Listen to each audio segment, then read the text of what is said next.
Prophets and Kings by Ellen G. White. Chapter 44, In the Lion's Den. When Darius the Median took the throne formerly occupied by the Babylonian rulers, he at once proceeded to reorganize the government.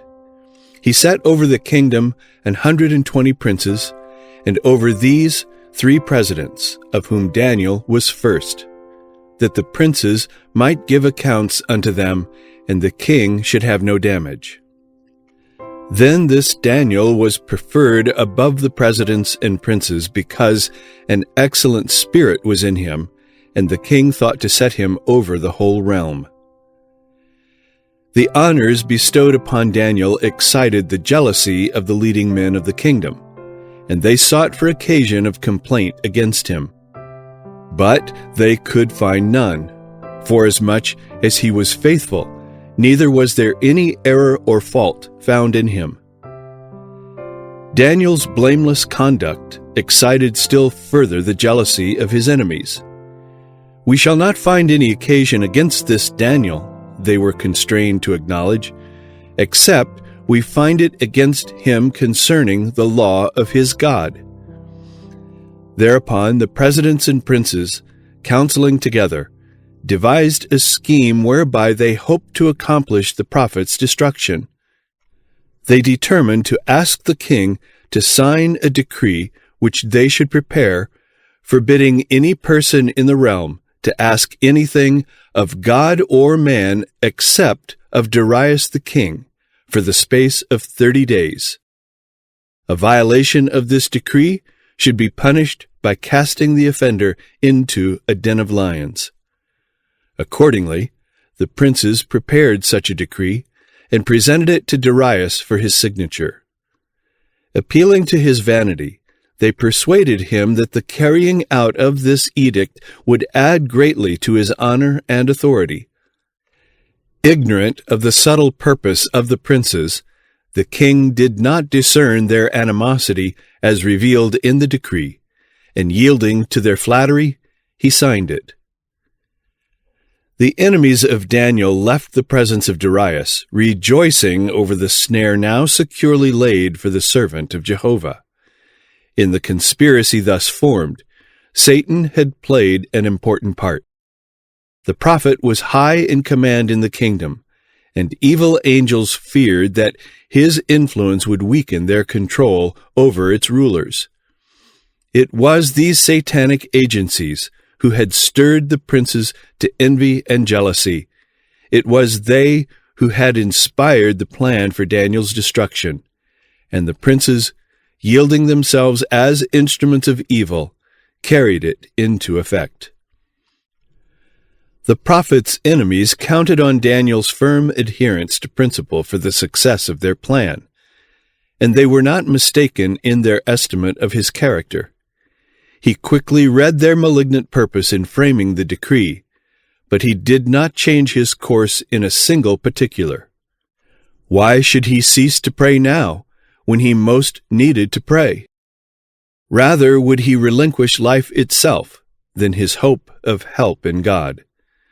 With calmness he performed his duties as chief of the princes, and at the hour of prayer he went to his chamber, and with his windows open toward Jerusalem, in accordance with his usual custom, he offered his petition to the God of heaven. He did not try to conceal his act. Although he knew full well the consequences of his fidelity to God, his spirit faltered not. Before those who were plotting his ruin, he would not allow it even to appear that his connection with heaven was severed. In all cases where the king had a right to command, Daniel would obey. But neither the king nor his decree could make him swerve from allegiance to the King of Kings. Thus the prophet boldly, yet quietly and humbly, declared that no earthly power has a right to interpose between the soul and God. Surrounded by idolaters, he was a faithful witness to this truth. His dauntless adherence to right was a bright light in the moral darkness of that heathen court.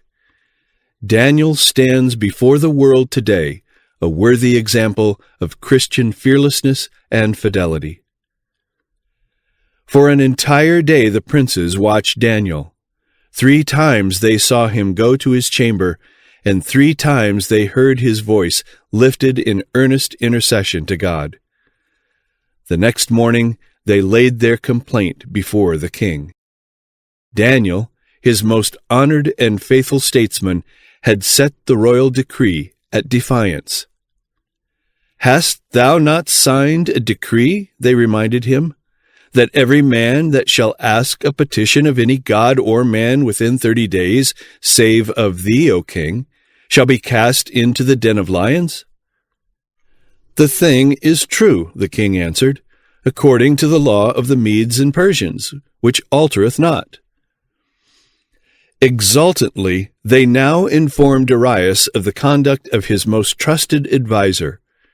"That Daniel, which is of the children of the captivity of Judah," they exclaimed, "regardeth not thee, O king, nor the decree that thou hast signed, but maketh his petition 3 times a day." When the monarch heard these words, he saw at once the snare that had been set for his faithful servant.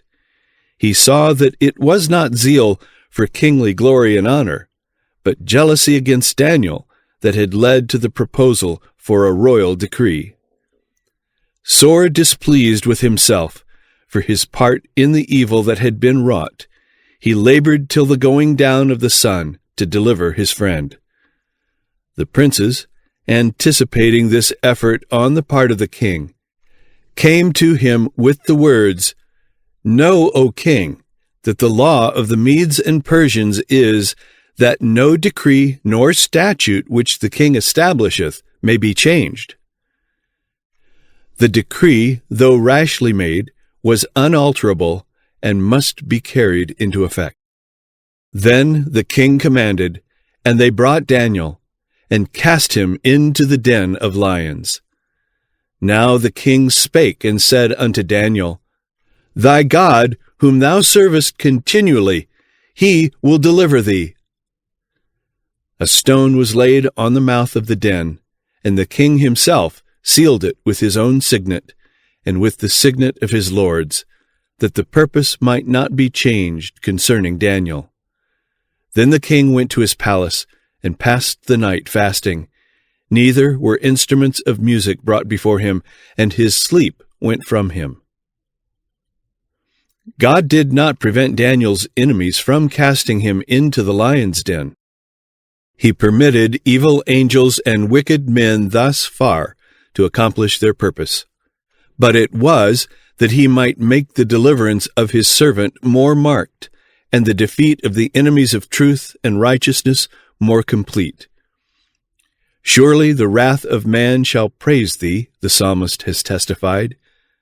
Through the courage of this one man who chose to follow right rather than policy, Satan was to be defeated, and the name of God was to be exalted and honored. Early the next morning, King Darius hastened to the den and cried with a lamentable voice, "O Daniel, servant of the living God, is thy God, whom thou servest continually, able to deliver thee from the lions?" The voice of the prophet replied, "O king, live forever. My God hath sent his angel, and hath shut the lions' mouths, that they have not hurt me. Forasmuch as before him innocency was found in me, and also before thee, O king, have I done no hurt." Then was the king exceeding glad for him, and commanded that they should take Daniel up out of the den. So Daniel was taken up out of the den, and no manner of hurt was found upon him, because he believed in his God. And the king commanded, and they brought those men which had accused Daniel, and they cast them into the den of lions, them, their children, and their wives, and the lions had the mastery of them, and brake all their bones in pieces, or ever they came at the bottom of the den. Once more a proclamation was issued by a heathen ruler, exalting the God of Daniel as the true God. King Darius wrote unto all people, nations, and languages that dwell in all the earth, Peace be multiplied unto you. I make a decree that in every dominion of my kingdom men tremble and fear before the God of Daniel. For he is the living God, and steadfast forever, and his kingdom that which shall not be destroyed, and his dominion shall be even unto the end. He delivereth and rescueth, and he worketh signs and wonders in heaven and in earth, who hath delivered Daniel from the power of the lions. The wicked opposition to God's servant was now completely broken.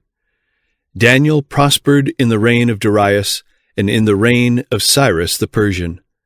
And through association with him, these heathen monarchs were constrained to acknowledge his God as the living God, and steadfast forever, and his kingdom that which shall not be destroyed. From the story of Daniel's deliverance, we may learn that in seasons of trial and gloom, God's children should be just what they were when their prospects were bright with hope and their surroundings all that they could desire. Daniel in the lion's den was the same Daniel who stood before the king as chief among the ministers of state and as a prophet of the Most High. A man whose heart is stayed upon God will be the same in the hour of his greatest trial as he is in prosperity, when the light and favor of God and of man beam upon him. Faith reaches to the unseen and grasps eternal realities. Heaven is very near those who suffer for righteousness' sake. Christ identifies his interests with the interests of his faithful people. He suffers in the person of his saints, and whoever touches his chosen ones touches him. The power that is near to deliver from physical harm or distress is also near to save from the greater evil, making it possible for the servant of God to maintain his integrity under all circumstances and to triumph through divine grace. The experience of Daniel as a statesman in the kingdoms of Babylon and Medo-Persia reveals the truth that a businessman is not necessarily a designing policy man, but that he may be a man instructed by God at every step. Daniel, the prime minister of the greatest of earthly kingdoms, was at the same time a prophet of God, receiving the light of heavenly inspiration. A man of like passions as ourselves, the pen of inspiration describes him as without fault. His business transactions, when subjected to the closest scrutiny of his enemies, were found to be without one flaw. He was an example of what every businessman may become when his heart is converted and consecrated, and when his motives are right in the sight of God. Strict compliance with the requirements of heaven brings temporal as well as spiritual blessings. Unwavering in his allegiance to God, unyielding in his mastery of self, Daniel, by his noble dignity and unswerving integrity, while yet a young man, won the favor and tender love of the heathen officer in whose charge he had been placed. Daniel 1, verse 9. The same characteristics marked his afterlife. He rose speedily to the position of prime minister of the kingdom of Babylon. Through the reign of successive monarchs, the downfall of the nation, and the establishment of another world empire, such were his wisdom and statesmanship, so perfect his tact, his courtesy, his genuine goodness of heart, his fidelity to principle, that even his enemies were forced to the confession that they could find none occasion nor fault, forasmuch as he was faithful. Honored by men with the responsibilities of state, and with the secrets of kingdoms bearing universal sway, Daniel was honored by God as his ambassador, and was given many revelations of the mysteries of ages to come.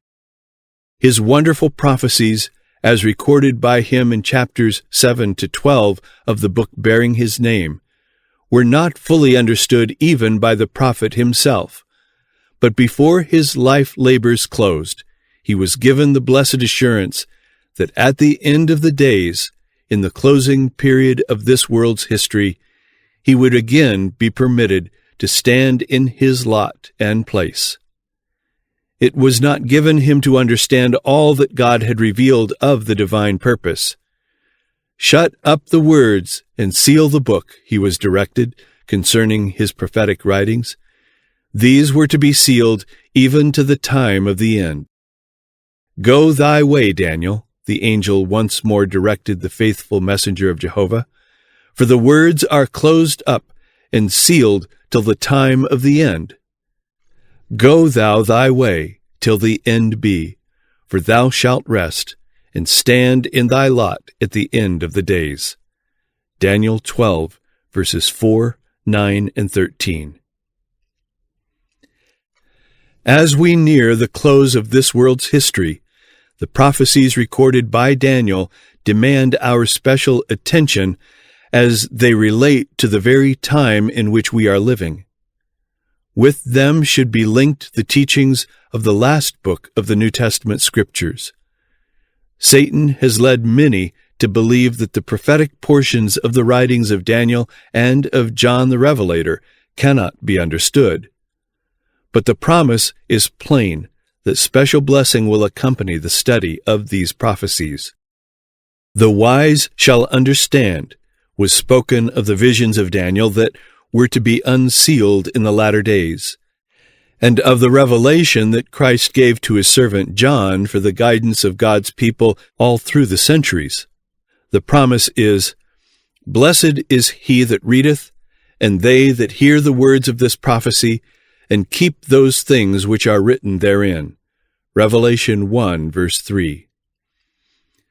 From the rise and fall of nations, as made plain in the books of Daniel and the Revelation, we need to learn how worthless is mere outward and worldly glory. Babylon, with all its power and magnificence, the like of which our world has never since beheld, power and magnificence which to the people of that day seemed so stable and enduring, how completely has it passed away! As the flower of the grass, it has perished. James 1, verse 10. So perished the Medo-Persian kingdom and the kingdoms of Grecia and Rome. And so perishes all that has not God for its foundation. Only that which is bound up with his purpose and expresses his character can endure. His principles are the only steadfast things our world knows. A careful study of the working out of God's purpose in the history of nations and in the revelation of things to come will help us to estimate at their true value things seen and things unseen, and to learn what is the true aim of life. Thus, viewing the things of time in the light of eternity, we may, like Daniel and his fellows, live for that which is true and noble and enduring. In learning in this life the principles of the kingdom of our Lord and Savior, that blessed kingdom which is to endure forever and ever, we may be prepared at his coming to enter with him into its possession.